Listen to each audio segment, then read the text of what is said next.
Good evening and welcome to this meeting of the Norwood Planning Board. My name is Rob Bamber and I serve as chair of the board. The quorum is present and the meeting is therefore called to order. Tonight's proceedings will go as follows. Public hearings will be opened by reading the legal notice into the record. The applicant will have the opportunity to make their presentation to the board. The board members may then ask questions of the applicant. Once the board has concluded its questioning, I will open the hearing to the public for comment. All members of the public in attendance who wish to ask a question or make a comment must wait to be recognized by the chair before speaking. Once recognized, be prepared to state your name and address for the record and speak loudly for all to hear. All questions and comments must be directed through the chair, and I will call upon board members and/or the applicant as needed to respond. The board will then move into a period of deliberation where it will determine whether or not it closes the public hearing and moves to a vote, or continues the public hearing to a later date. A few quick reminders before we begin. We request that participants in this evening's meeting remain respectful to attendees, board members, applicants, and staff. Please be concise in your comments and presentations to ensure that sufficient time is available for others to comment and for the board to deliberate. Please turn your phones to silent and refrain from side conversations so that all participants of the meeting can hear. Thank you. Clerk, our first item on the agenda is site plan review, 64 Broadway. Does the clerk have the notice? This isn't a public hearing, so Oh. there's no legal notice for Of course. Yes, please introduce yourself. My name is Ishmael Nazarov. I'm the owner of No Name Auto Repair and Tire Services located at 64 Broadway, Norwood, Massachusetts, 02062. I'm here to get a permitting for my signage on the buildings that I'm trying to hang. Because I've been operating for a little bit while now and I do not have even a signage saying my name on the building. I was here to see if I could get a permission to hang my signages in front of the building of my business.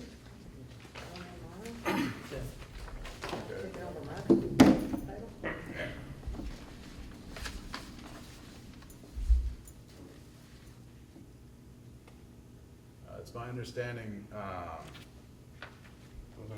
That you have in your hand. Yep. that this existing business? It was an existing business for 30 years, yes, sir. Okay, and you've continued that business, or? No, I opened another business.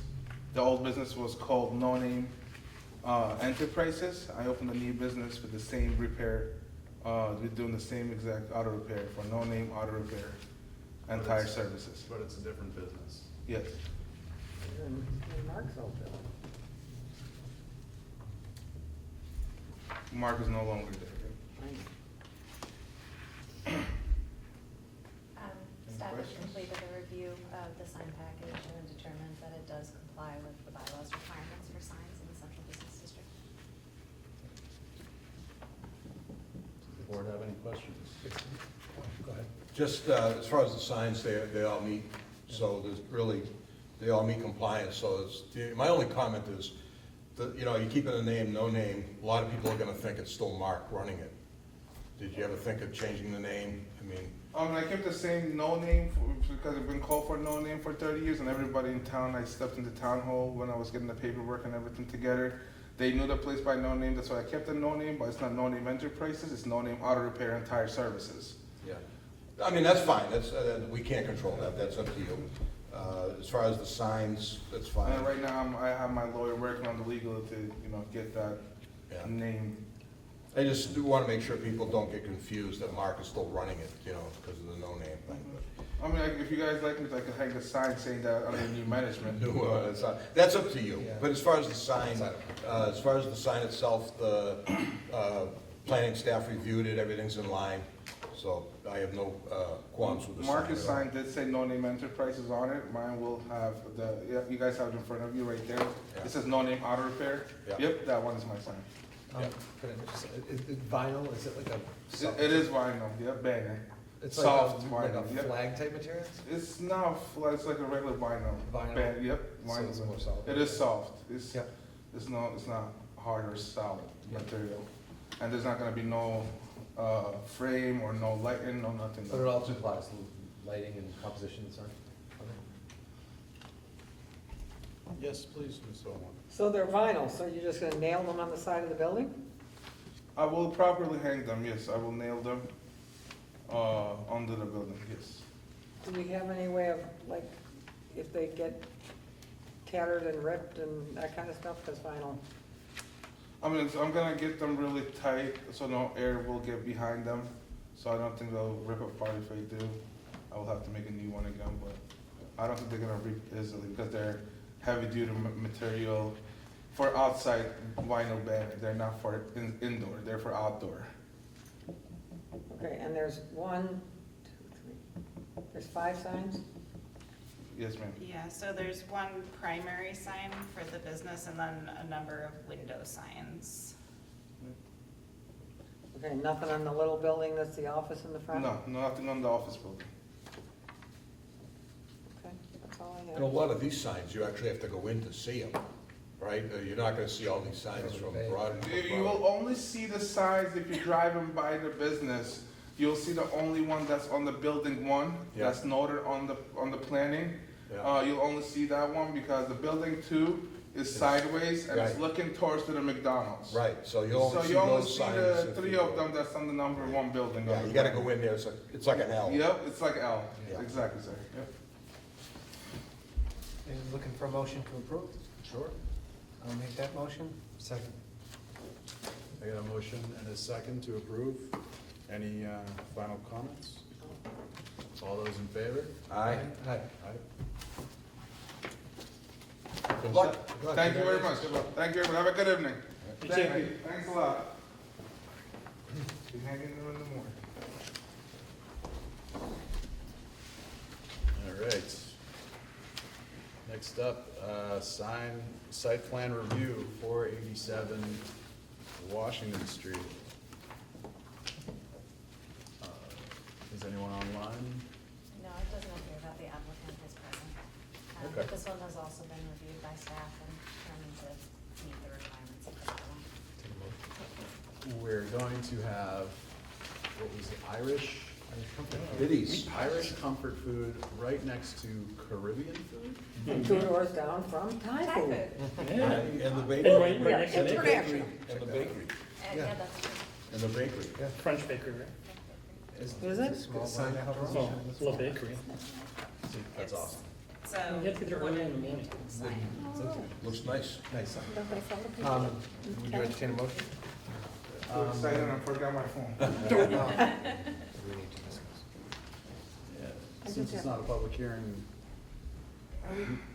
You can still take a vote if the applicant's not here. If you have questions that you would prefer to ask the applicant before taking a vote, you can certainly hold off on this to another date. It's really up to you. I have no questions, Mr. Chairman.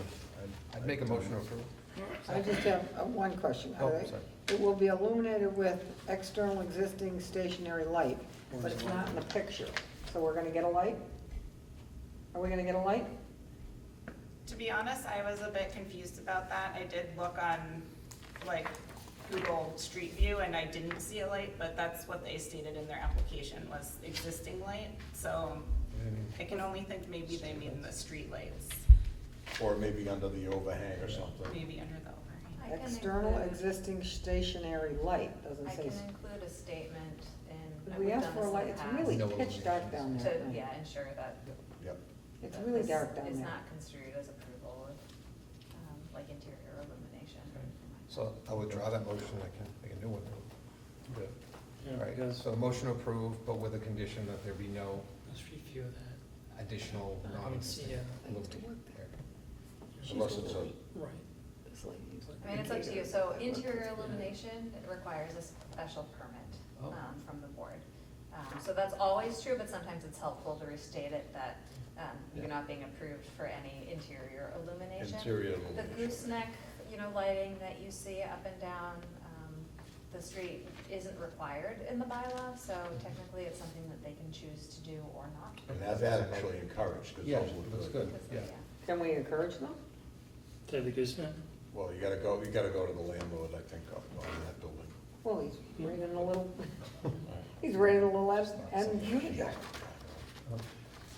We can certainly state in the approval that the board, has a recommendation to install exterior illumination as described in the application. I think that's probably appropriate, Fine. but I'll just not second as a that. condition. Okay, I got a motion and a second for approval And we're gonna put in, the board is asking for the illumination, okay. to encourage for gooseneck style illumination not to be internally illuminated. There you go. Okay, all those in favor? Aye. Aye. Opposed? All right, moving on. We have some discussion of potential zoning articles for March town meeting. I believe we have four, right now we have four separate items to talk about, to brainstorm, think about. Sarah, do you want To take it away? to run through it? Yeah. Yep, so we're, being in September, we are in the early stages of preparing for a March special town meeting, which, as you know, we've been, as a town, trying to reserve strictly for land use articles and kind of focus our rezoning efforts to that one town meeting each year. So I've developed four potential articles that I'd like to recommend that the board consider. And the action item here for each of these would be, to talk about whether you're interested in placing this on the warrant. If so, do you have any kind of thoughts on changes to technical specifics in the drafts that I've sent you, which are all very much at this stage working drafts? And then if so, to talk about kind of what types of engagement efforts or public discussions or hearings, kind of what your process you envision for any article that you're recommending to town meeting be in March. So kind of what would your process for vetting these look like between our deadline to have final warrant-ready drafts is in late December. Really? For March? So the goal really here is to have our process including at least one public hearing before we submit it to the selectmen, which I recognize is a little bit earlier than has historically been done and, required by the selectmen or recommended by town staff. We tend to find that when we hold the first public hearing on these after it's been submitted, naturally, there are changes, right? That, after discussing with the public, the board thinks, that is a good idea, let's make this clearer, let's make this requirement stronger. And that always gets a little messy because then we have to recommend a floor change or a change to the motion at town meeting. So my recommendation is that we try to front load the public engagement, these conversations internally with the board, and then looping in feedback from the community so that what gets submitted to the selectmen has already had the benefit of that iterative process.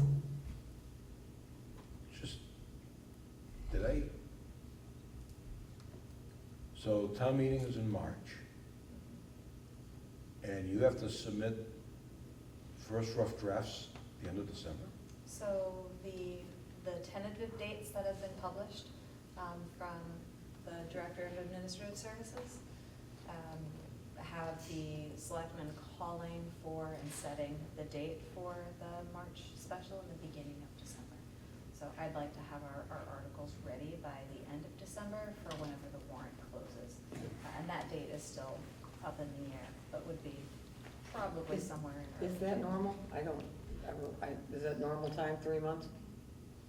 We've been trying to allow more sufficient time, but yeah, I mean, that's standard. It's a good idea. We've always rushed these things, and, Yeah. you know, we've submitted the article to the selectmen, and then we're holding public hearings, and it's Yeah, already no, been I think submitted. it's a good idea to have It's a more great time idea to on have, get it all done, to submit it. We've had our inputs, sessions, all of that. I would say, you're right, this is an amended, kind of earlier process for Norwood, but I think in many other communities, this is a best practice, is to have these deadlines well Yeah, in I advance think- of town meeting. Again, I would like to, yeah, Please, yes. I have concerns and, like I did before about this one, and I think it's gonna be a hard one to tell town meeting, kinda like 20 Vernon Street, it's a big complicated boondoggle, and I'd like to know what exactly the state says, and I haven't been able to find that. Which one are you talking about? You're So talking I about, can get Well, some Sicily. ADUs. Why don't we go ADUs. down the list? All right, well, it's kind of all of them, well, okay. Should, You wanna go down the list? should we start with the easy ones? Or should we dive right into the, It's not I easy. think easy that's a matter of perspective. In my view, the ADU one is pretty easy because, one, you guys have already drafted and discussed this, and two, there's certain state compliance measures now that are in play that we kind of have to meet. So if we're drafting a bylaw that's going to comply with state law, there's less decision-making on our Right. end. less than two? So, in my view, like from the perspective of the person kind of doing the work at town hall, this one feels easy, but I recognize that this one also might be the one to inspire more discussion in the community, so it's definitely a matter of you. Is there some way that I, without having to learn how to do the interweb, that I could get what the state, Absolutely. but not 42 pages? Did they narrow it down to something? All I want is a Yes. little thing that says Yeah. what I have to, The changes themselves are actually fairly succinct. Okay. So, and the state put out a website, kind of summarizing the changes, and that's pretty user-friendly as well. okay. But I can summarize kind of what these basic changes were. They amended the zoning act to kind of solidify a definition of what an accessory dwelling unit is. And that includes essentially a secondary dwelling unit, this accessory habitable space that has to be on the same lot as the primary dwelling unit. It specifies that it's relative to single-family residential structures only. They established size requirements, which are not too different than what this board had come up with when it put together a proposal earlier this year. It's half of the gross floor area or 900 square feet, whichever is smaller. So this board had started with 900 feet and brought that back down to 750. But that same kind of whichever is smaller is what applies with the state. Excuse me, on that, we can't go lower than 900, is that? So I've On the- submitted on that the- question to the state.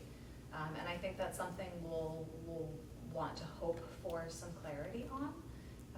The way the statute reads is that municipalities have to allow them by right, can't condition any owner occupancy anywhere, in the primary or the ADU. And but they can enact, reasonable regulations on, local requirements. So like, what does that mean? What is a reasonable regulation? I would interpret that to mean, you can't put in place a regulation that would ultimately really severely restrict the ability of anyone to construct an ADU on their property. I think that reduced size requirement probably would not have that effect. So, I think that's a decision point for the planning board. As a conservative measure, if the goal here is to put together a bylaw that complies with state law, a more conservative approach there would be to use the state's definition. And then, if there's more guidance received after that point, you can always make changes later. But really, that's the board's. Yes, Ernie. Mr. Chin, thanks. I guess we're into accessory dwelling units. Is there any way, and I hate to ask you to do this, but what you just said, is there any way that you could bullet point those changes in a memorandum to us at some point in the not too distant future, so we have them and, you know, on paper in front of us, so we, as we look at the bylaw, we can match it up to what the state. Obviously, we don't want to change the bylaw and go against the state regulations. We want it to marry it, kind of thing. So if that is possible, Sarah, or like I said, just, you know, just bullet point the cliff note, the what the state is requiring and what, you know, their definition, what they say, you know, what, you know, single family house, you know, boom, boom, boom. The other big So- decision point that. Because single family is not a two-family. Right, so that's a change, right? The bylaw that this board had put to town meeting earlier this year allowed ADUs to be placed on single or two families. But the definition that the state rolled out only includes single families. So I think those are In the draft, questions. I removed the two-family there, again, as a matter of trying to be as conservative as possible and making sure that our local bylaw is compliant. Removed. And to Joe's point, I don't even know if it's worth discussing this tonight without that in front of us. To Joe's point, how much leeway does the town have to change that, to go stricter? And I don't know the answer to that Yeah, question. that's exactly it. There's no guidelines that have been published by the state, although we're told that they may do that.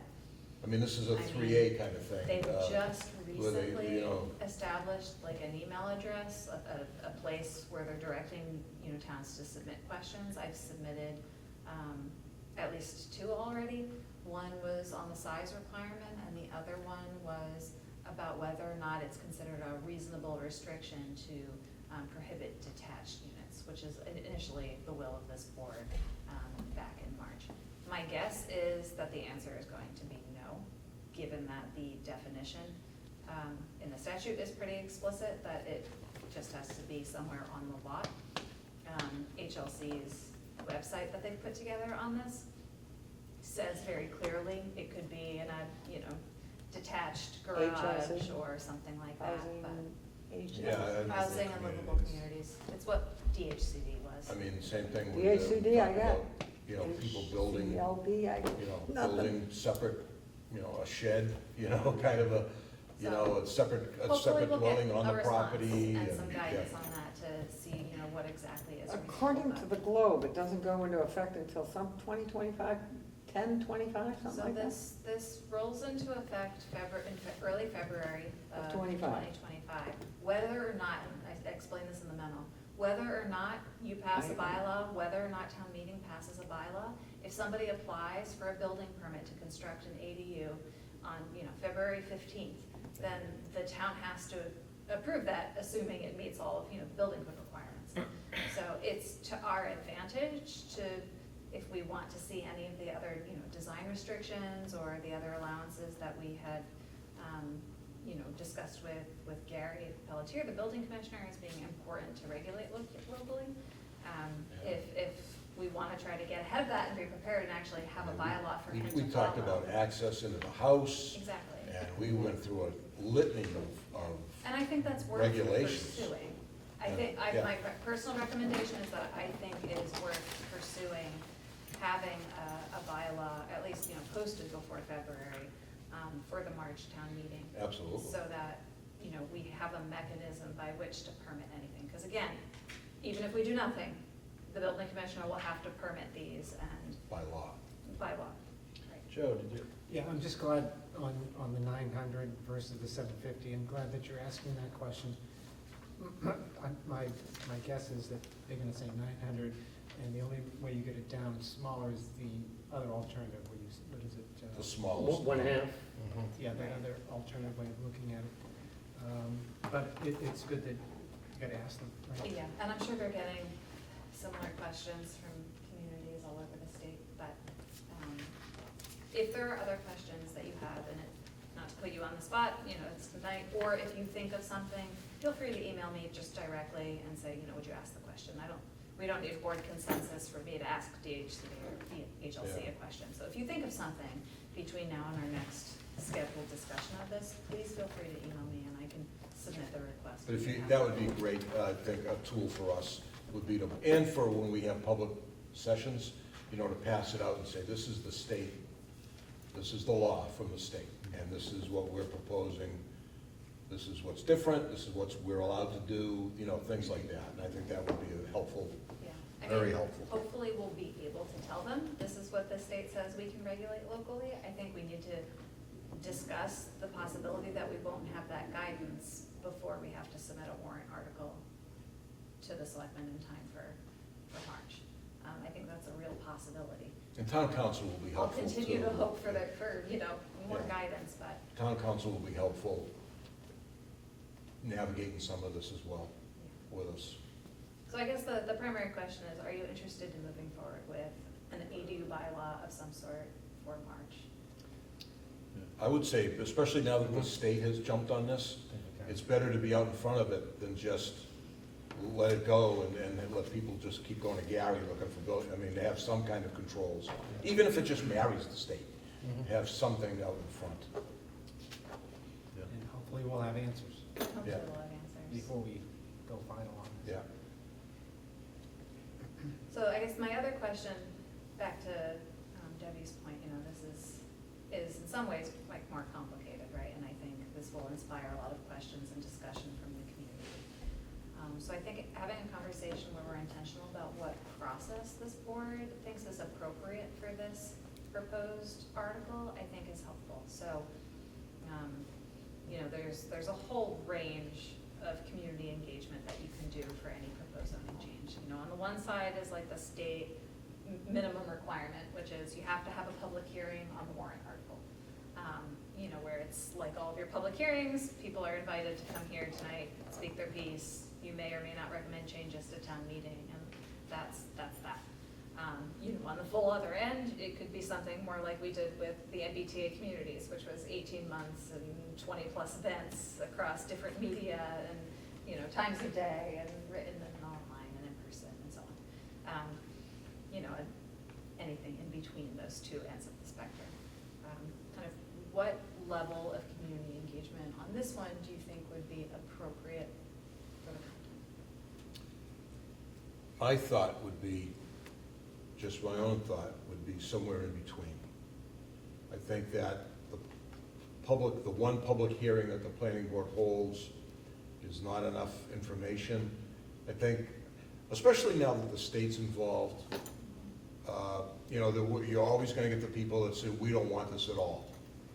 And well, now you have to turn and say, well, we have to do, very similar to 3A. Doesn't make people feel better. It doesn't make feel better, but the state is requiring us to have this. We can do nothing and just let the state law run and Gary will deal with it. Or we can be out ahead of it, and if we have options to change it, make the changes that we feel that we've already Education. worked on. So I think a few education sessions, especially on this one, would be helpful. I don't think we have to go to the extent of what we did on 3A, but I think that more than just the public hearing would be helpful. I think a suggestion I have is to have 2 public hearings, one with the final language, in advance of town meeting, kind of what you normally do, but then one earlier in the game when you're still actively drafting. And just a follow-up thought on that would be similar to Tony's town meeting informational session, that if we ran one night here, not a public hearing, not just an informational session on our changes to the upcoming bylaws, and go over and Yes. go over the 4 items and just say, this is what's gonna happen on kennels, this is what we're proposing on this, just an informational session, at least one, if not 2, but, Yeah, and then our normal public hearing in the formal meeting. Mrs. Homewood, What I would really like is to find out what exactly the state is mandating us to do. Not answers to questions that are only gonna leave me for We'll this. send you I- a Well, that's like what I said, asked for. We can do Okay. a And then, summary. and then I think we should give that to, maybe we could get it printed in the paper. Maybe we could get it on Norwood Now. Maybe we could get it, I get that you cannot force everybody to get information. But But being not able to- everybody's gonna go on the computer, not everybody's gonna watch. So if we could get it out there, what the state is mandating, and then what the board is going to add on or not add on after we take public comment. Yeah, not quite the same way, but, yeah. Maybe some sort of a press. Well, I'd just like release. to reiterate what you're saying, Ernie. I was wondering, yeah. Sounds good. Okay, so publication type, distribution of information about what the changes are would be helpful. If we were to have Yeah, that, having and then domestic. get it out there and invite them to ask any questions they may have beforehand, to make sure they're thinking about it, so when they show up, have thought about it. Maybe ask people to direct questions to a particular email address so that we have them ahead of time and can be prepared to. Frequently asked questions. FAQs. Or if we have an event at the library, they have that capability to collect questions and people register. Yeah, how we thought of that. The library does a really good job with their public forums, with their registration tool that they use.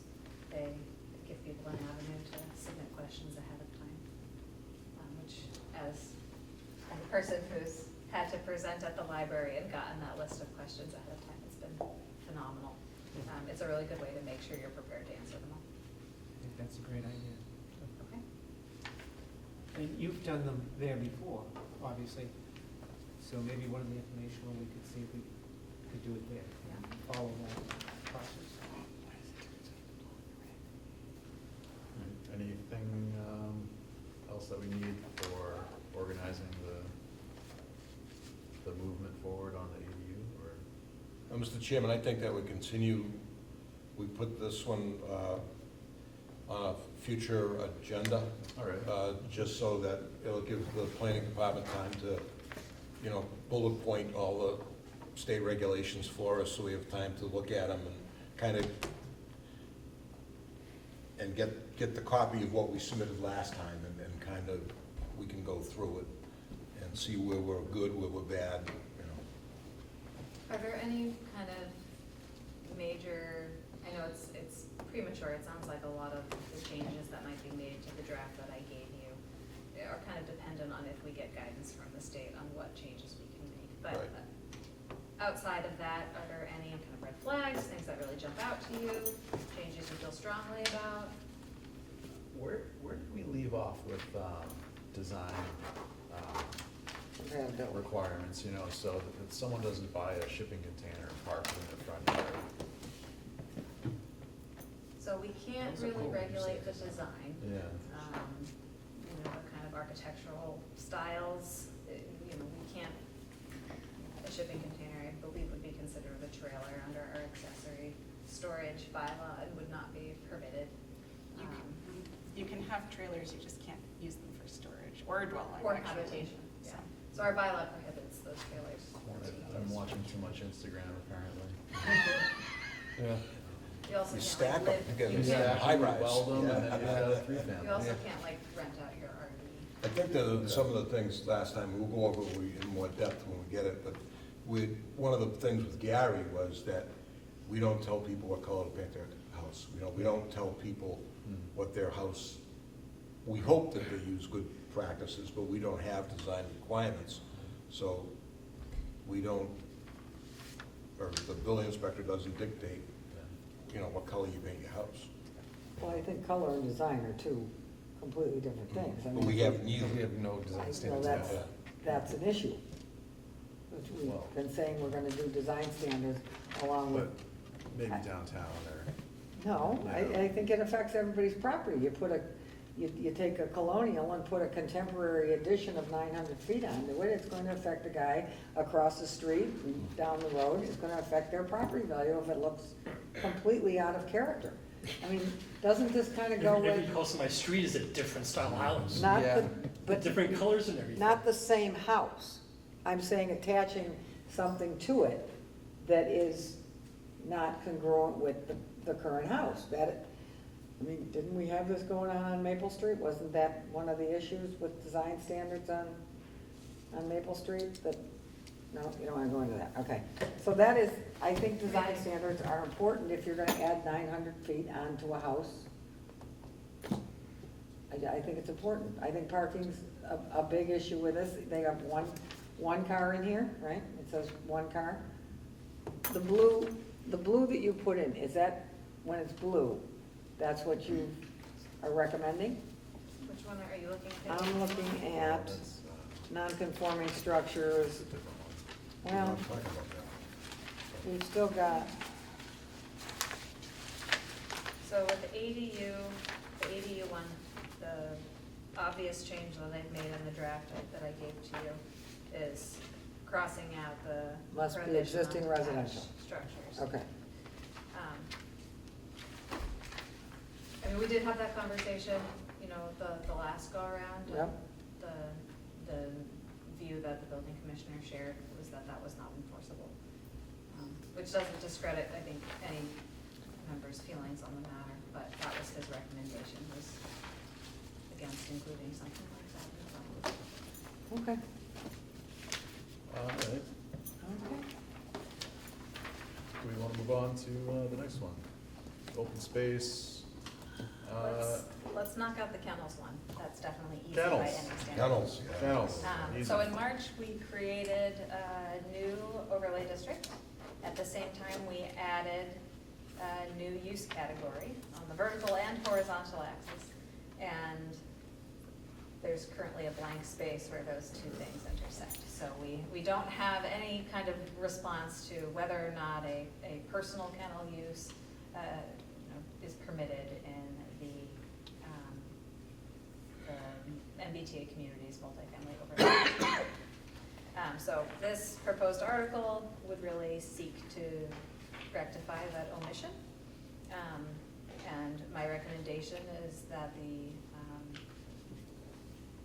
they both be filled with N and disallow both personal and commercial kennels in the overlay district. Given the higher density of residential development that's likely to occur here, my thoughts on that would be that the intensity of these uses would be inappropriate for the underlying uses. And that's the only thing that's missing out of that. Okay. The only question I have on that, this is an overlay. What if there is an industrial type area Yeah, that's the not, underlying that's not, dis- Yeah. that's not going to be building So apartments? the overlay is triggered when something is developed under that bylaw. So I can use, let's say, the 259 Lennox as an example. Right now, that's manufacturing. And if the current operator of Savagran were to go and do something wonky that was not in compliance with the manufacturing zoning requirements, then it would be enforced as such. It wouldn't be enforced as the NICMOD, because its current development right now is as manufacturing.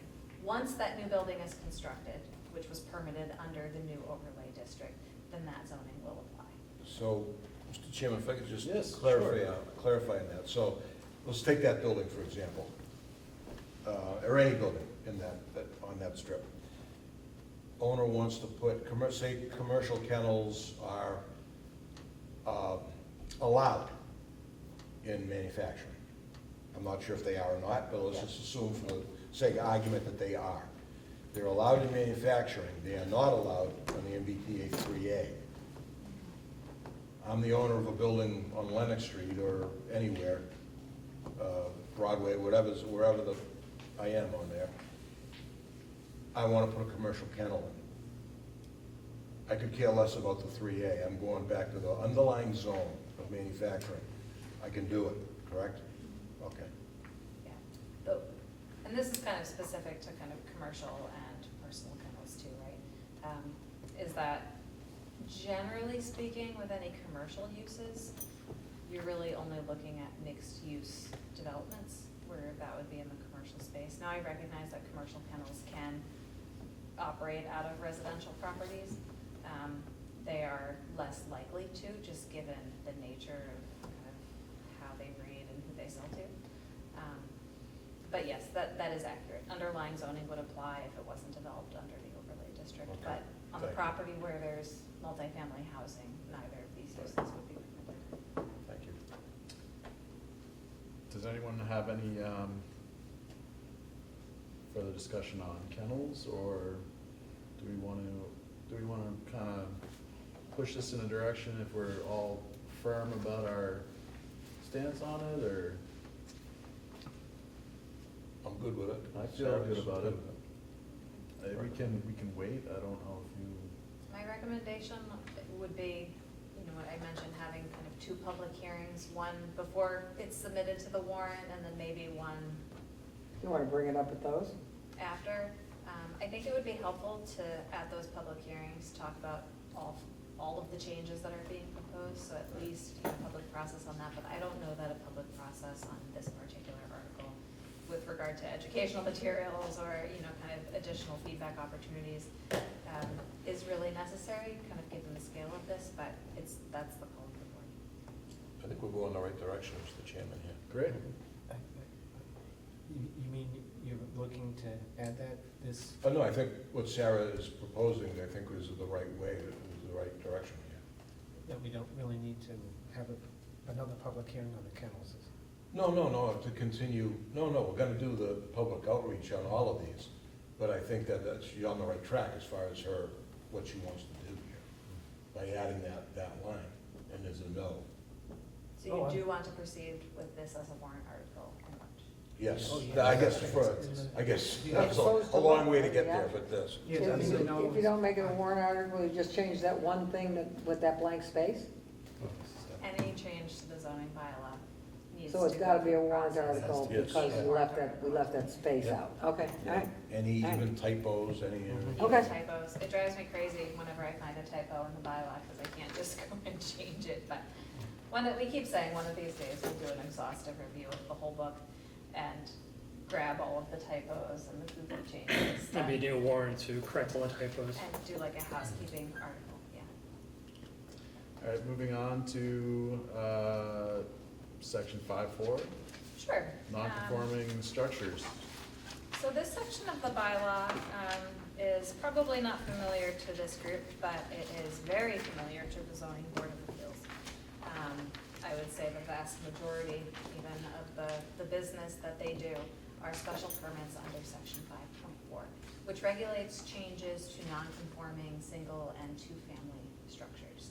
So you have a home that's non-conforming on lot area or frontage, which, given the age of Norwood's housing stock, is quite common. And you have a household who wants to put on an addition. Maybe they are turning their ranch into a two-story colonial, putting on a second story, or they want to propose putting on an addition, launching their kitchen, whatever. The zoning act allows the town to permit changes to these types of properties if the building commissioner makes a finding that it doesn't substantially increase the nonconformity. But it gives some discretion to the community to define the standards around that. So our section 5.4, as it stands, allows the building commissioner to determine that the non-conforming nature is not being increased if the change is resulting in a less than 25% addition to the habitable floor area.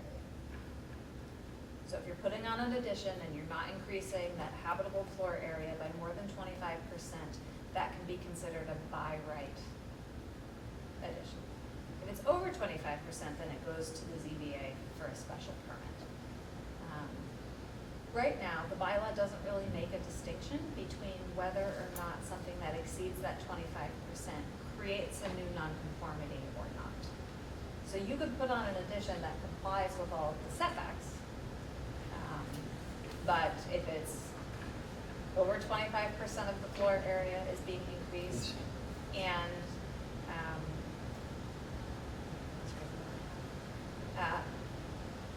you know, it requires a special permit either way.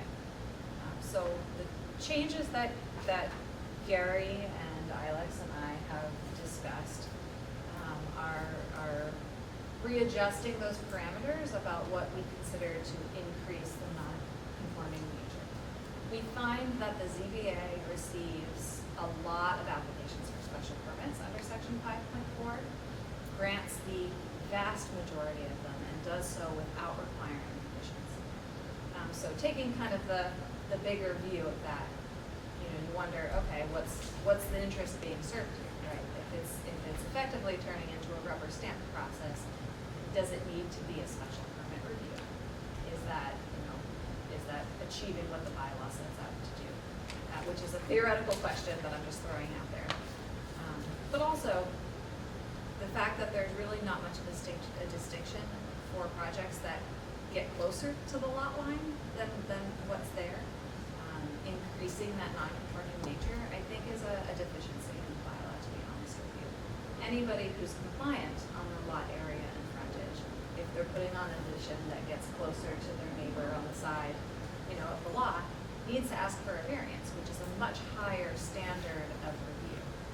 The legal thresholds to qualify for a variance are much higher and less discretionary than that of a special permit. But if you're a conforming property, that's what you need to get in order to build within a setback. You can get closer in a setback if you're a non-conforming home on the area of frontage right now, which I think is an inconsistency. So Gary and Alex and I have reviewed the draft that's before you and kind of hashed out a couple of the changes, and what you see before you has our support as a starting point. But the major changes here is that it eliminates that 25%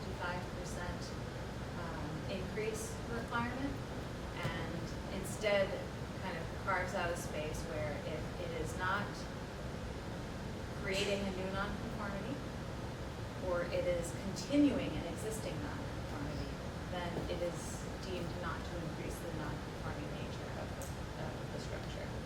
If it does create a new nonconformity, and it gets closer to a lot line, for example, then it would require a variance. So, continuation of an existing nonconformity. We've got a ranch, and it's too close to the side lot line. Yep. The requirement is 15 feet. This ranch Yep. was constructed 10 feet away. And you want to make that a second-story dwelling. Increasing the nonconformity. You're continuing the existing nonconformity at 10 feet in a vertical direction. Okay. You're not building an addition so that it's Overhanging. now 5 feet Okay. away from the lot line, but you are just keeping that 10-foot footprint and continuing it vertically. Similarly, you have a home that's 10-foot side setback, which is non-compliant, and you want to put a rear addition on, and you're continuing it at that 10 feet away from the side lot line. That would be a horizontal extension of the existing nonconformity. Okay. You're continuing that nonconformity, but not increasing it. The second you get 9 feet away from that lot line, then you're in variance territory because you're creating a new And now nonconformity. you're ZBA territory.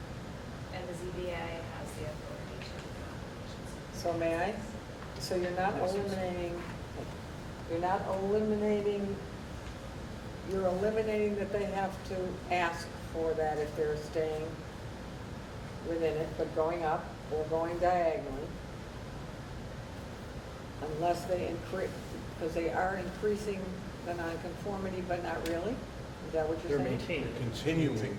If you're maintaining the nonconformity, then. But right now, we don't let them do that, correct? We With make a them go to variance. the ZBA Right. if it increases the floor area by more than 25%. But you took that floor area out, correct?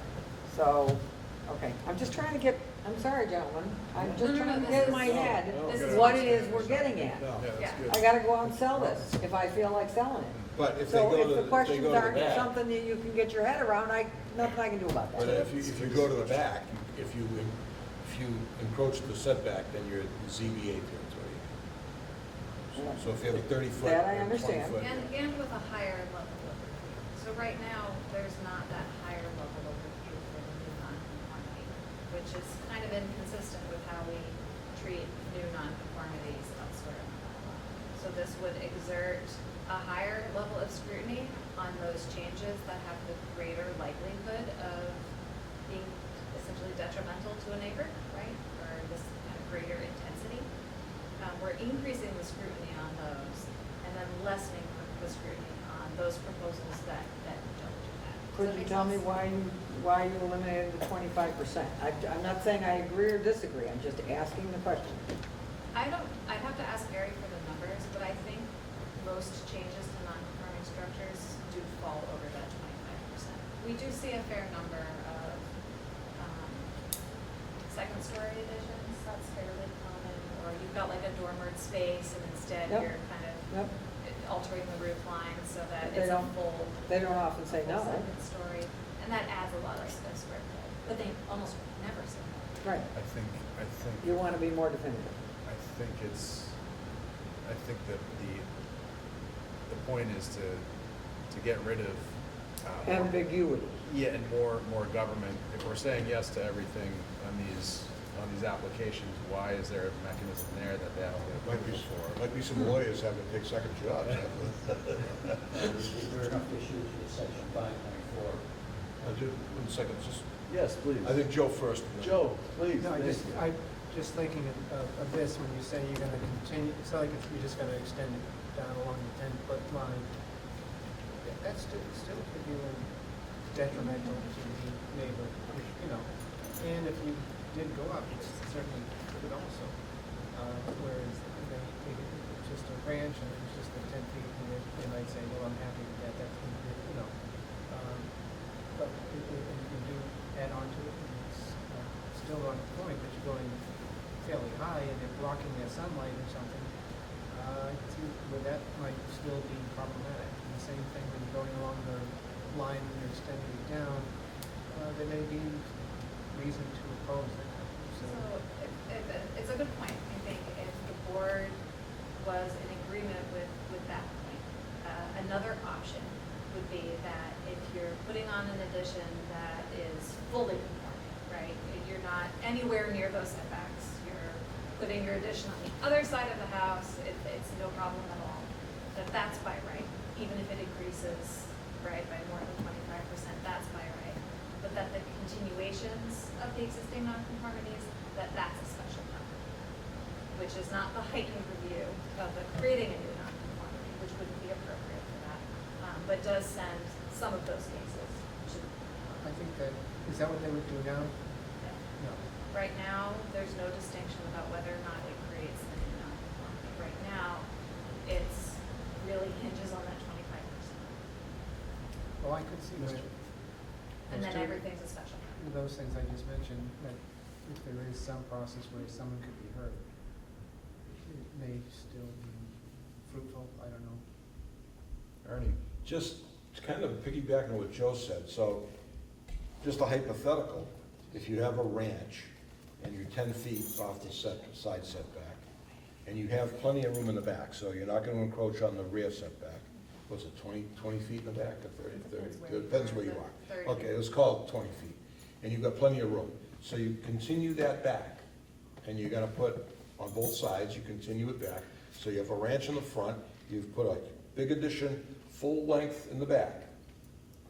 Okay, and you've continued the lines. You go up in the back, and you go up over the existing ranch. So you've created this L over the existing ranch. I mean, you've basically tripled the size of the existing house. And if this was adapted, that would actually be by right. Yes. Same as new construction, That's footprint. kind of similar to what Joe said. Yeah. That may be a little problematic for neighbors, or, you know, you're creating a McMansion, you know, out of a ranch, and you've got, so I'm not sure I disagree with anything you've done here. So I I don't- think I'm what not I'm quite hearing sure you how to handle say that. is that, you know, the kind of the level of intensity that warrants additional review in the form of whatever, special permit or variance, whatever, a public hearing, is not just contingent on the size of the resulting structure, but it's also contingent on the location as well. Could you say that, eliminate the 25, but increase the 25? Say anything, Another option. And another, instead of making it, and if you increase it 25%, you're at the ZBA. If you increase it, say, anything that will increase it more than, 75% or 100%, anything above that figure triggers a ZBA.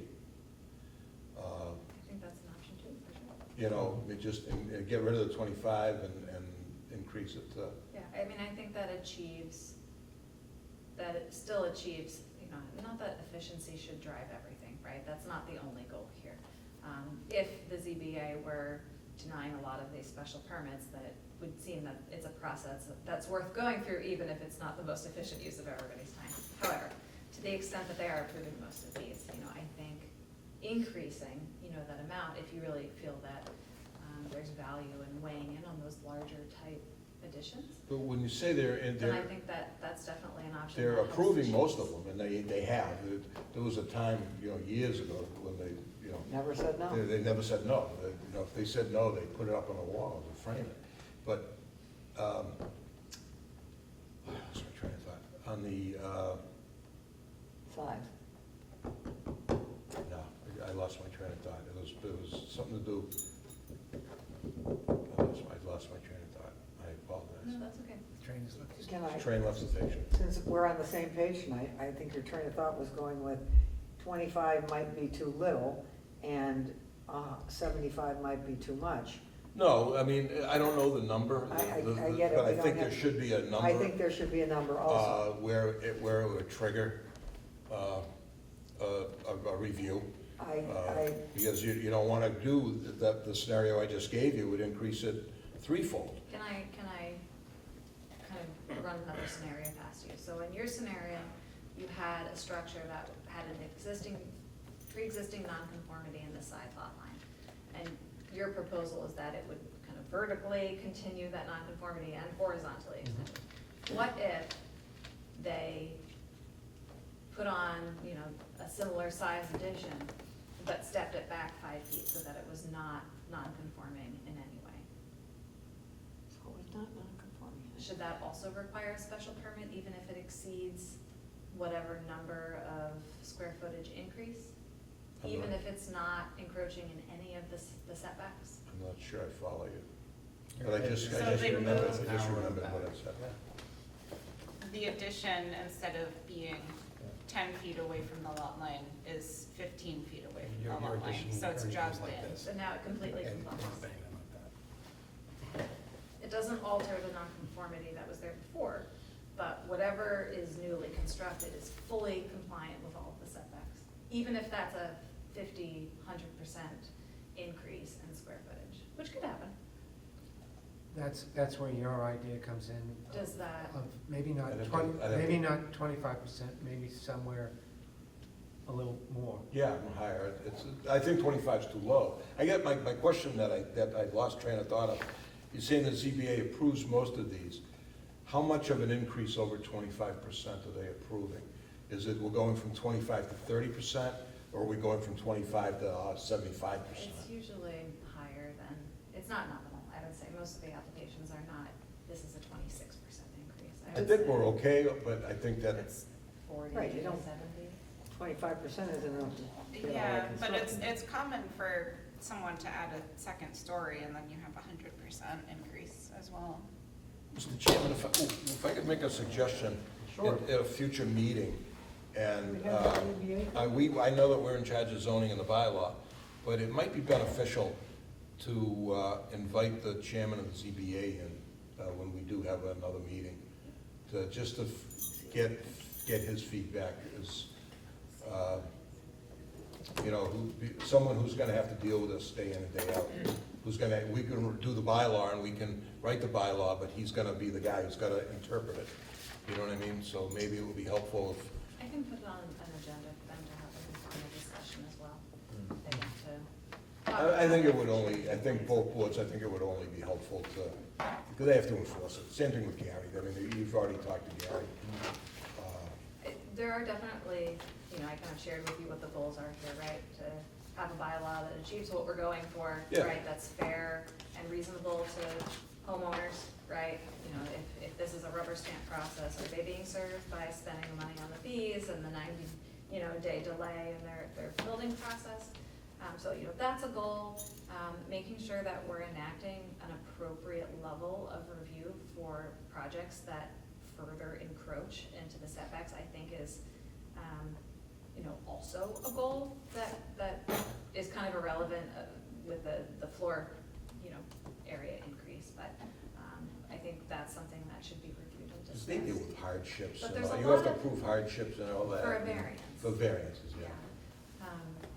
So I think there's a bunch of different ways to take a bite of that apple, honestly. I mean, I think you could increase that square footage, you could eliminate it entirely, you could create a middle step for the continuation of existing nonconformities by having a special permit for that.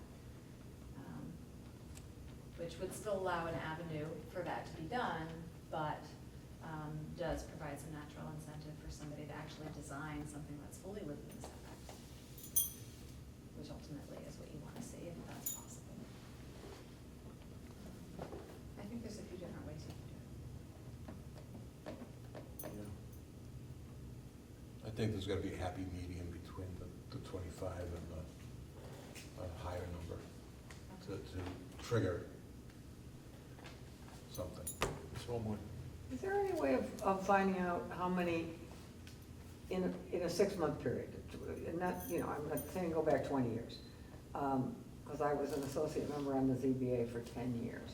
And I don't remember anybody ever saying no. Again, they're not as difficult as planning stuff. It's a porch, it's I mean, we track all of that. I could give you the last. like 6 months. How 4 many? years. at No, least no, no, since I've like- started. No, like a year. Do we Yeah. get, I don't have a clue. Do we get 150 applications? Do we get 50? Do we get 15? I don't know. Last year, we got 50, about, like, there were 50 52 for- cases total for everything, So that's for all one the a- special that's permits one and a week. variances. Two We a got meeting. 50 for variances. And the special permits altogether. 50 Oh. cases that they dealt with. That's not a lot. But we can break out. That's a lot, that's 2 a meeting. They meet once a month. Or once, 4 a meeting. You only get once a month. Oh, once a month, they only meet once a month? I thought it was every other week. Not good. That's 4, Why do they only meet one? Every month, that's 4. Every, So, Brian, is there any model out there that you've seen, some of the more densely populated, like the tear-down towns, like Needham and Newton? Do they have something, because I would figure they might have a similar sort of, I think having some pressure for that. encouragement,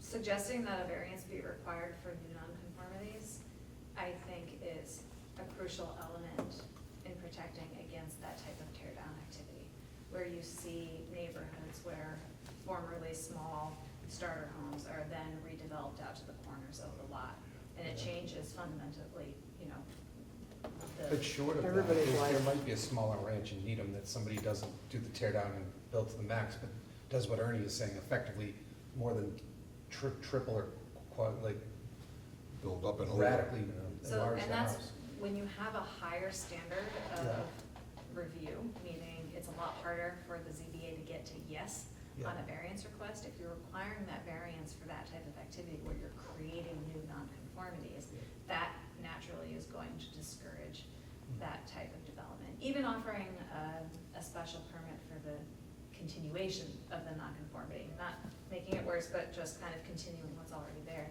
Having a special permit there will give some incentive for people to, if they can, design an addition that fully complies with the setbacks. My only concern about continuing the nonconformity, and I'm just thinking of an example that I know, somebody lives nowhere near here, but they lived down in Mattapoisett near the water, and somebody continued a nonconformity which effectively erased the next houses up Waterview.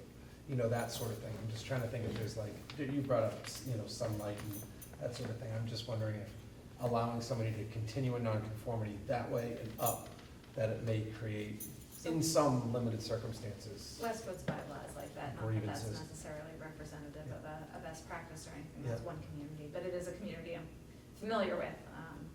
That was the change that was made to their bylaw when I first started there, because they were seeing some of the more densely developed neighborhoods see more of that tear down activity.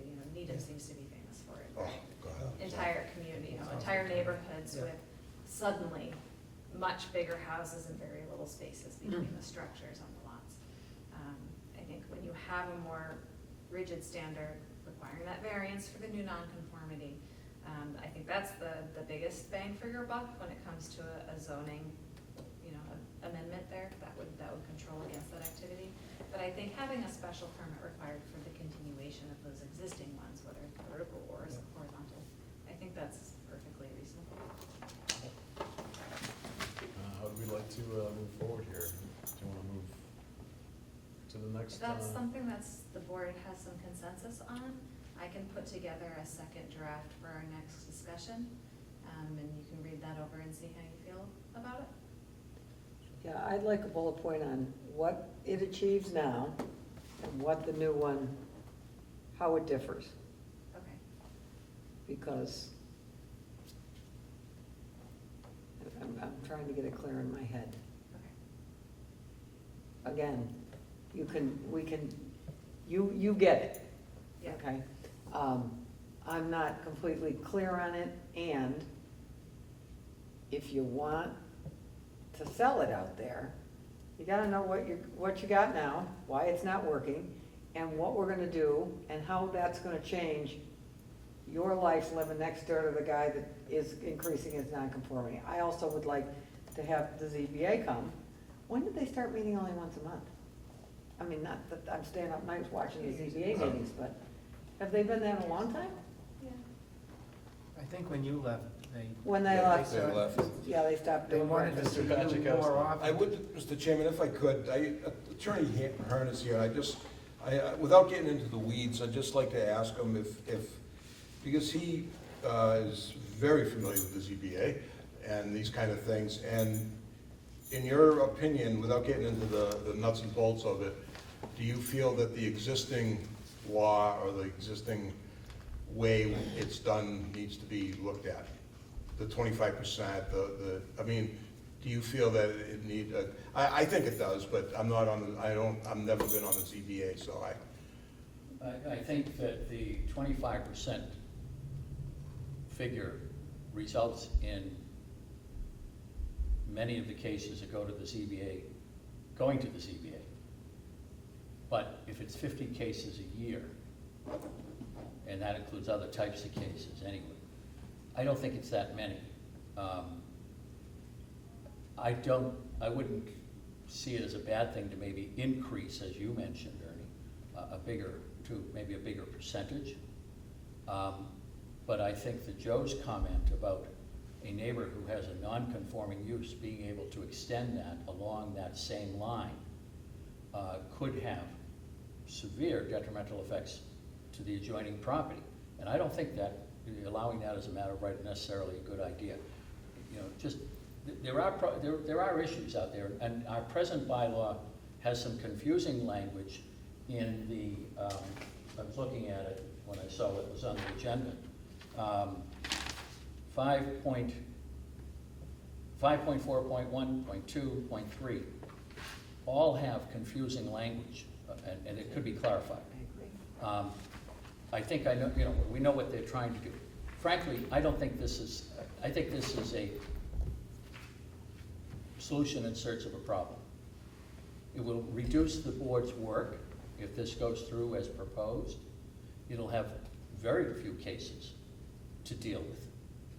And I would be not in favor, as a resident and as a town meeting member, I'd be concerned about something that imposes a variance requirement on a residential addition, because the standards for getting variances are so strict that virtually nobody should get a variance. So, and this board has shown, the zoning board has shown that it views the variance statute very strictly. Very few variances are allowed. Even though, and I have always thought that the provisions made in section 5.4 for residential properties that allow additions by special permit and don't require a variance have struck a good balance in cases where there is somebody wants to add on to their house and would never qualify for a variance, but it can be done without causing any substantial detriment to the neighbors or the neighborhood. I would be leery of anything that allows certain things as a matter of right, because I think that there is a need to review things. And as I said before, Joe cited a case, an example, where you could have a real detrimental effect. And I think what you suggested about building on some building, there also ought to be some language that says that no new nonconformity is created by the addition, that otherwise looks like it's being allowed as a matter of right because it's going, you know, now you've got lot coverage issues, you've got open space issues, you've got to look at, that has to be taken into account. So I understand maybe changing the percentage might be a good idea, maybe allowing some more things as a matter of right, but I think a wholesale allowing matter of right runs the risk of results that aren't fair to the neighbors. And review of a special permit nature is a review that provides an opportunity for neighbors to be heard, for the board to consider whether it's substantially more detrimental and then decide. In most cases, nobody's getting hurt and they allow it. In many cases, the neighbors show up and support it. But I'm also concerned, again, about a variance requirement, because that is an almost impossible standard to satisfy in most cases. I'm curious. And there is plenty of houses that would never be able to do anything because of the size of the lots. So in your comment, you said that you would want it to be clear that no new nonconformity would be created by that addition, and that's what the variance requirement intends to respond to. Well, perhaps, In any other property, whether it's conforming on area or frontage or not, that's the de facto scenario, right? You build in the setback, you need a variance in order to do it. So I agree, 5.4 is not clear about that. So in reality, right now, what you're able to do is have that lower form of review in a special permit to further encroach into a setback. So that's what that's attempting to achieve, is kind of parity with how it's applied throughout the rest of town. And parity with properties that are conforming. I don't know, reading, I'd have to see the language, but I'm just concerned about adding a variance requirement. I think the neighborhoods are protected by the special permit standard when we're talking residential 1 and 2 family. That's always been the special provision, and in most cases it works. Once you start requiring a variance, you're basically saying to somebody, you're not going to get it. Number one, even if the board approves it, 95% or more of variances, if challenged in court, are going to get thrown out because the standard is so strict under the case law and as interpreted by the courts. So people get local variances, they hope to have nobody ever challenges them. But I do think, the language, for example, the language in 5.4.1, alteration to a structure located on a lot with insufficient area which complies with all current setback yard, building coverage, and building height requirements. Are we talking about the structure that complies or the alteration that complies? That needs to be clarified, and that applies on at least 3 sections. It's always been tough to read that. I think the intention is that the alteration will comply, but it doesn't really say that. And so those are things that can be clarified, for one. Again, the number might be, hey look, my house, we built an addition in 1986 that complied in all respects to zoning. Under the present bylaw, we'd have to get a special permit.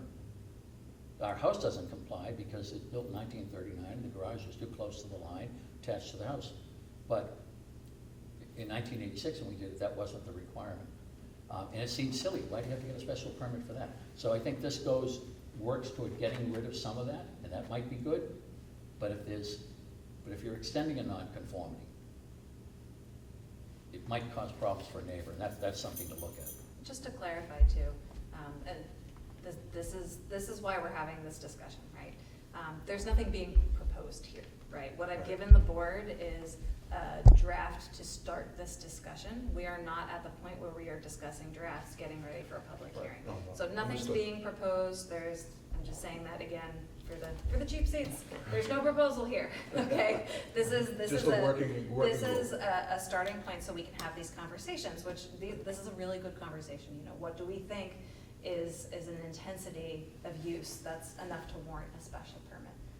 So this is a productive conversation, but I just, again, want to be very clear, there's nothing being proposed. I don't want So people I would to. say, Mr. Chairman, that I would suggest that we continue with this conversation is something that I feel that we should work towards to clean up what we can and continue the discussion with a goal of town meeting.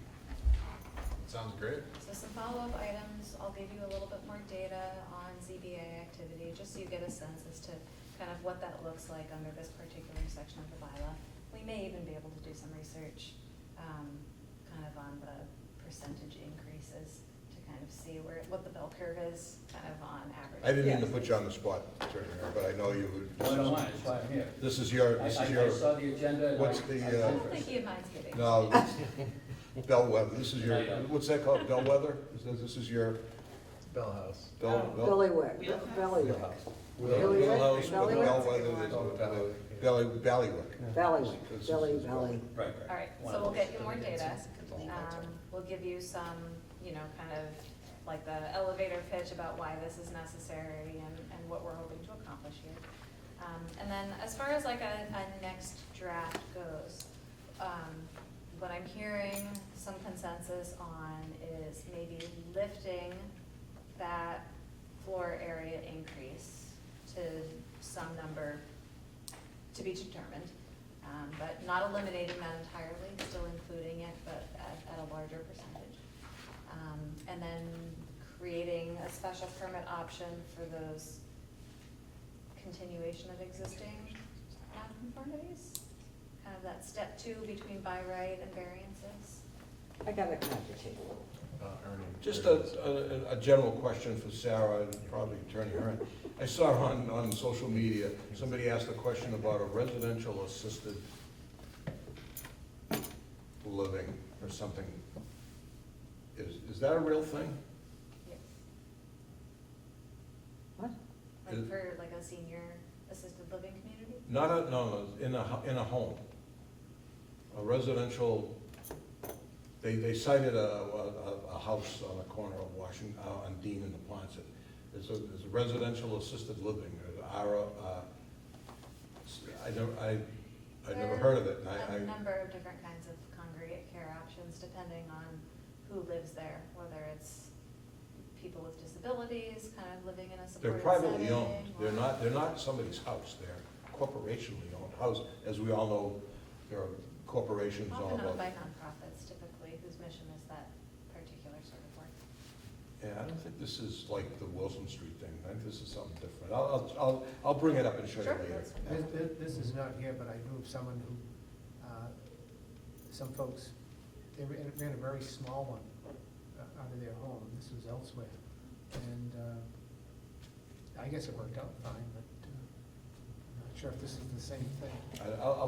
After the meeting, I'll. There are protections. Okay, good. Usually, so our local bylaws can prohibit a certain number of unrelated individuals living together to kind of distinguish between a boarding house or some sort of a room for board scenario. Yeah, this versus was different. I'll go after the like meeting. a I won't type the household, meeting. but typically people with disabilities are exempt from that. Yeah, this wasn't it. Did we already go through all 4 here? No, No. Oh, So- open space residential subdivision. Oh, yeah. This was an interesting one, I thought. Yeah, in the memo, I kind of included the disclaimer of all the kind of bylaw drafts that are in front of you. This one is definitely the most conceptual.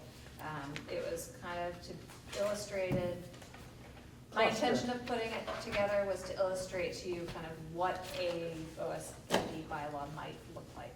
There's still, if you decide to proceed with this idea, there's a ton of decision points that you all would need to make on this. So, open space residential developments, they're sometimes known as conservation developments or cluster developments.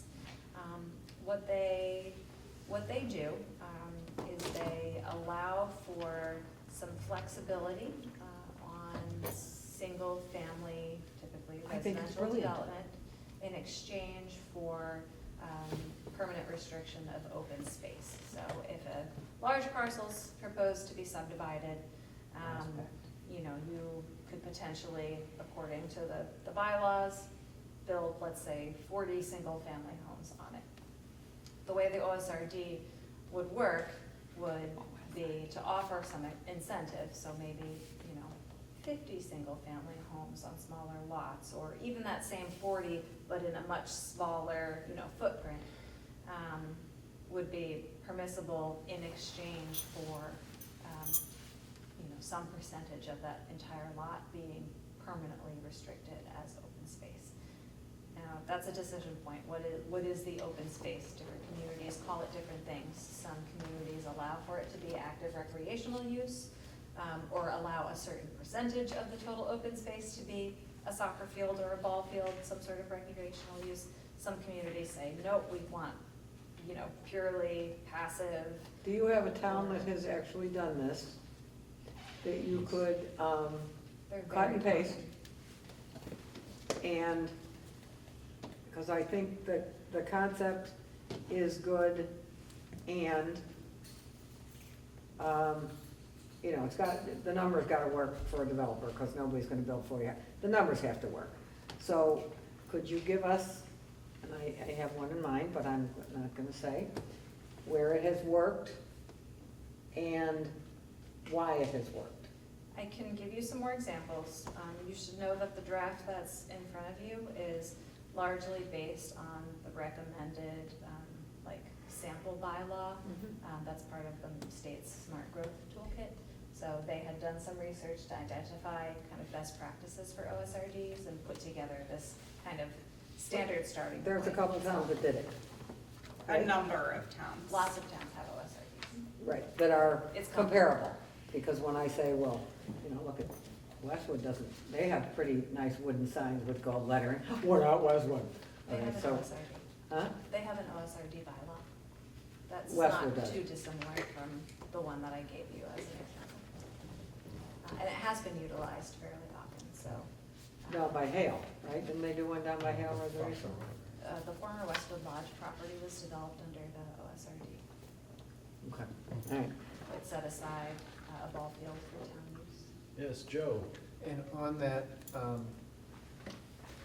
the houses are much more clustered, like you say, and a lot of them, they don't feel like they have to make these big McMansions, they're smaller homes. Yeah. A lot of OSRDs times. tend to result in more smaller scale, kind of lowercase a affordable housing. It's not necessarily deed restricted housing, although you could require, some percentage of it to be.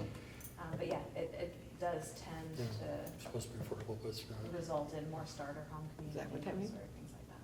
And I know someone, a relative who moved down, this is down in Plymouth to one of these places, and we were down there. I was surprised how close the houses were, but how they work really well. And they have a large open space that they use for all kinds of things. On a Sunday, they might have a concert, just almost like our town common in a way. But I don't know where it's gonna fit here. But you never know, you never know. This is just under the subdivision rules. So this would be part of the zoning bylaw. It would be a bylaw section. It's intended to kind of work in tandem with the subdivision rules and regs. So the way they typically work is unless specified otherwise in the zoning bylaw, everything in the subdivision rules and regs would still apply. So the things that would be specified in an OSRD that might kind of override or, replace what you would typically apply in the subdivision rules or regs are things like, well, the stuff that's already defined in the zoning bylaw, your lot area, your frontage, your setbacks. The other thing that these typically achieve is because you're clustering the residential development in one area, you tend to have a lot less roadway. So there's less impervious surfaces. Your utility expenditures are less because you're traveling, shorter spaces. So there's some incentive, and you want there to be some incentive for the developer to do this, right? So that tends to be one of the baked-in incentives for them as well. The costs of actually constructing this are less if it's clustered in one area. Mr. Sheehan? The one I'm thinking of, that my sister-in-law had moved into, she was basically downsizing, and one of the issues we always had was the 55 or over housing. People would say, we need more of that. People want to downsize, And in this particular place, it's not mandated, certainly, anyone could live there. It's not restricted, but a lot of them tend to be a bit older. And it seems to fit their lifestyle. So without designating, like we always talked about, everyone says, gee, we need to even downsize and 55-year-old or whatever the age is. This seems to just naturally fit, and that's who moves in mostly, not all of them, but a lot of them do. And just on Joe's point, as someone who has gone to many, many 55 and over communities, because my wife and I are looking for the same You're over reason. 55.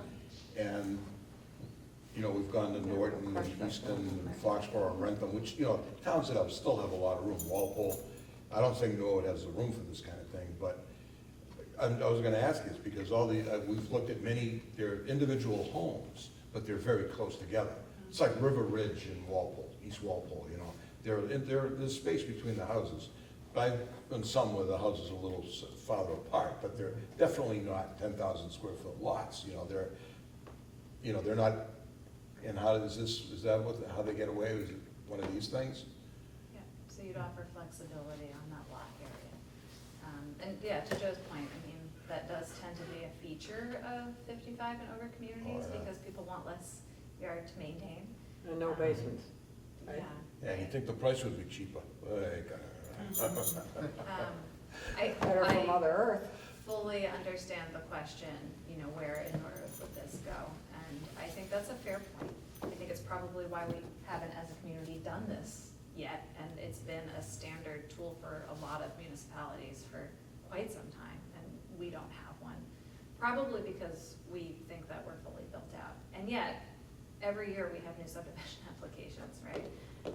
And they may be smaller and smaller than they used to be, but the OSRD doesn't set any sort of the development site has to be so many acres, right? The standards are more like, you need to set aside this amount of open space. So to the extent that property owners continue to find ways to combine and then redevelop parcels, or, redevelop the parcels we don't think anybody would want due to the natural features and characteristics. I think we saw that with Prospect. I think it's helpful to have this in place. With Brothers Way. I also think, just throwing this out there, we do have some fairly large parcels in town that are currently not zoned for single-family residential. But I'm thinking of the citizen petition article last year that would have rezoned the old Telco property over by the Pendergast Rotary to single-family residential. It's not common, but a citizen petition could be advanced just as that was any time to rezone a large parcel. And if you don't have an open space, development tool ready to go, generally speaking, you're not going to be able to get one into your books to kind of fix that problem. So this is an attempt to be proactive rather than reactive, and have some option in the books that would incentivize conservation and open space. This would require its own set of setbacks and lot size and all, there's a lot of, It can be. I get you're clustering them in and you're keeping open space. Doesn't have to be for the public benefit though, right? It could be the owner of the property could just say, okay, I'm gonna keep that section of woods. That would be a decision point of the board. And, and I could see You on would want to some, specify that in the bylaw. I could see on some areas where, it's past the prime already, but say like Prospect Street, where there was some water issues, and somebody, they say, okay, I'm gonna cluster the houses closer together, I'm still gonna put my, whatever number of houses in there, and I'll leave the wetland areas alone, and that'll be my open space. So instead of only getting 6 lots, I'm still gonna be able to get 12 houses in there. But it I can should still get my cake and eat it too, and then I don't have to deal with the be getting anywhere wetlands. and- close to the protected areas. Yeah. So I don't know, I'd have to think about that one. Yeah. So there's a lot of variability here that the town could pursue. But again, this is, of all of them, the draft is very much a concept draft. I think my own opinion would be, I'm sorry, that this one may not be ready for this town meeting. I don't think we're gonna, you'd have all your, everything by December on this one. Especially where you have to basically rewrite a whole. And what's to say somebody doesn't come in and say, well, I got all this wetlands, I'm gonna go to cluster zoning and put all my So- 12 houses in one little area and leave the, So that's something that Sarah and I have actually been discussing at length, and one alternative that a number of communities do is specify how much of the conservation area that you are protecting is allowed to be upland. So of course, naturally, all of the wetlands you're not allowed to build in anyway. And so, many communities they exclude have, that. they exclude it, or they say the wetlands can only be up to 50% of the protected land area, or something like that, to make sure that you are actually increasing the amount of land that is conserved rather than potentially decreasing it. For lack of a better term, beat the system. You know, you don't want people to beat the system. Right. Man, Mrs. Homewood, please. I know you're gonna find this hard to believe, but I disagree with Ernie. I think this one's easier to do than the ADUs. I think we can, if the question is whether or not we can get the details and put together a bylaw in time, I'm confident that we can. And the reason I'm so confident about that is because there are so many models to follow. Like, Yeah, this it's is a new cut and idea paste. to us, but it is very much not a novel idea statewide. So much so that the state has given us a template to follow. So as far as kind of putting the details together, I think we could do that. But I think it is important to have these conversations about how much community engagement and how much of a public process you want to have in this, because that's the part that does Can't we do take them time. all at the same time? All four of these questions?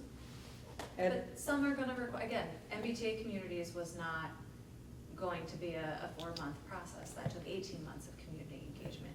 It's a spectrum. So not all of these are going to require the same number of outreach events. You know, we're not gonna be distributing educational materials, it sounds like, for the kennel article, the same way we would be the ADU right, article. but if you've got them all here, we've got these 3 articles, or 4 articles, and what are we gonna, let's see what kind of discussion we get. Again, the kennel, not so much.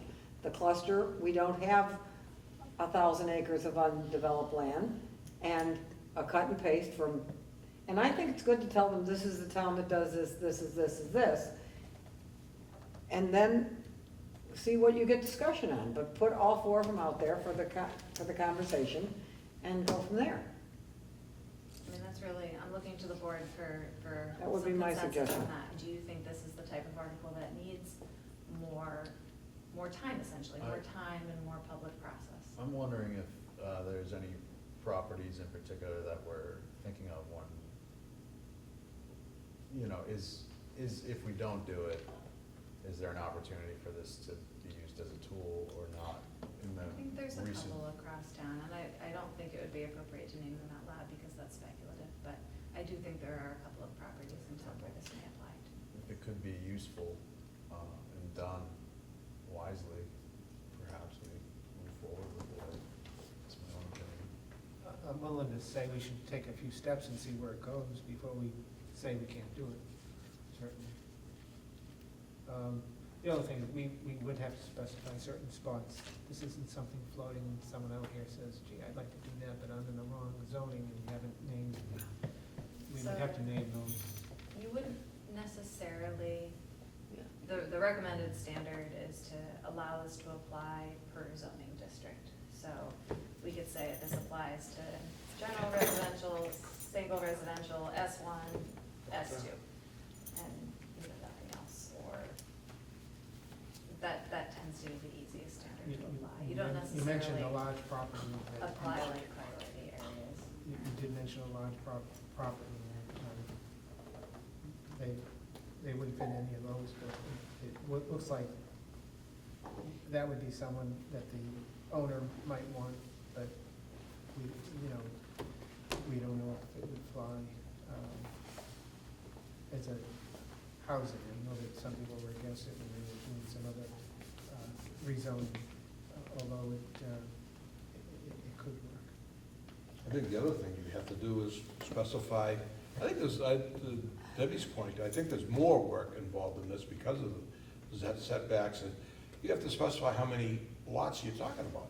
You got a guy who's got a piece of property, and he can only get, say, under current zoning, he can get three houses in there, or whatever, and he wants to use this and put those 3 houses together, and now he can get 4 or 5. You know, and so now, and I may be off base there, but that's, I think it you know, makes sense. again, going back to my thing, you know, people will try to beat the system and say, well, I'm gonna go to cluster zoning, but it's only gonna be 3 houses. I can only get 2 on there, but if I cluster zone it, I can get 3, because I, you know, But in so, exchange, we get a permanent restriction on potential open space, Yeah. which may be upland, right? Like Yeah. I think it's appropriate to I kind think of there's a question lot of, how much of it wouldn't have been developable anyway. It's a good question. But this is not limited to just stuff that wouldn't be developed, right? It's otherwise green, undeveloped upland that is now deed restricted, right? And that's the incentive for the town. I guess if you feel you can get it done, fine, should take a shot. Yeah, the challenging thing is, so they typically rely on a calculation to determine the total number of units that can be developed. So the calculation that seems to be standard is you take the total area and you subtract all of the land that wouldn't be able to be developed anyway. And then you subtract an additional percentage to account for infrastructure, roadways, that sort of thing, so 10%, let's say. And then of that remaining area, then you divide it by whatever your minimum lot area would be. And that gives you a total number of units.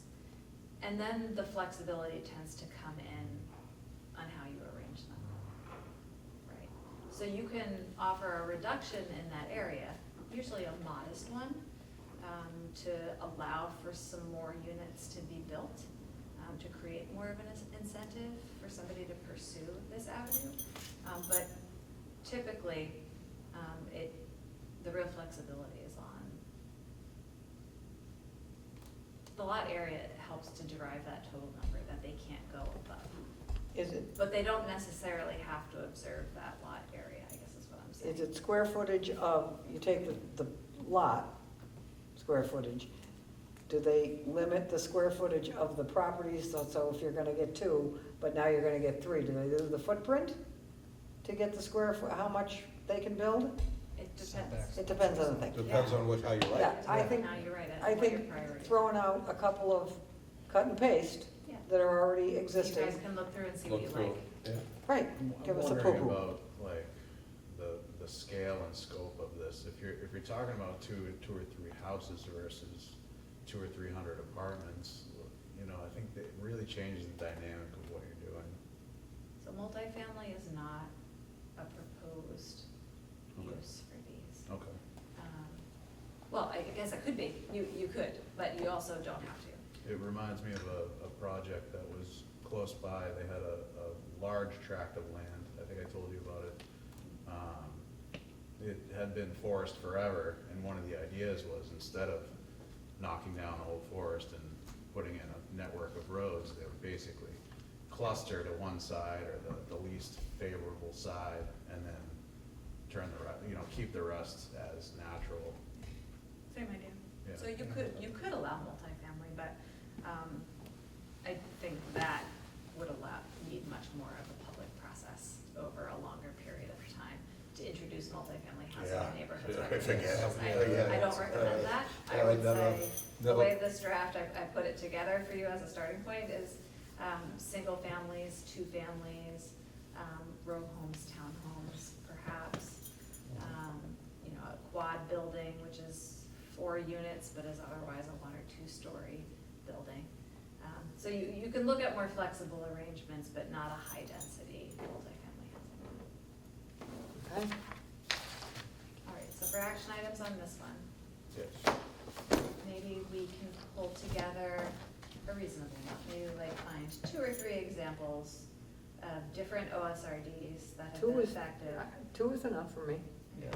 And what I'll do is I'll try to get them out at least a week or two to you before the next meeting I put this on our agenda.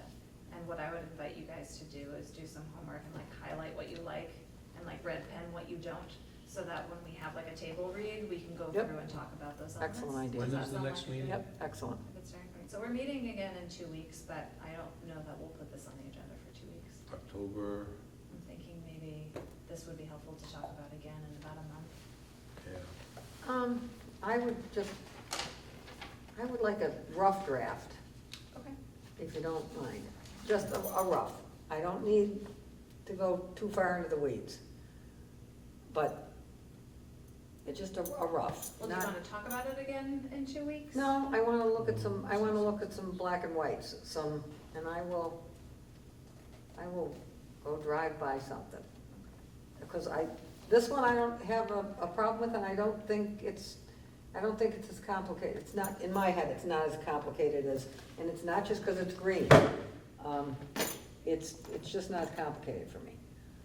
So, When do we meet? October, October 7th and October 21st. okay, the 21st, I maybe probably be remote. I'll be recovering from knee surgery, so. come on in, we'll run you around the thing. And are there any changes from, because I've got all the meetings down until December, nothing has changed? No, okay.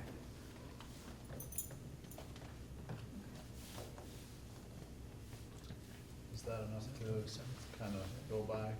October 7th. Is the next one, and I then can the give you some more 24th. meeting materials. I think October 21st is a better date to put this on for. Sure. Okay. October 10th. I mean, October 7th doesn't give you all a whole lot of time to review any stuff that we send out.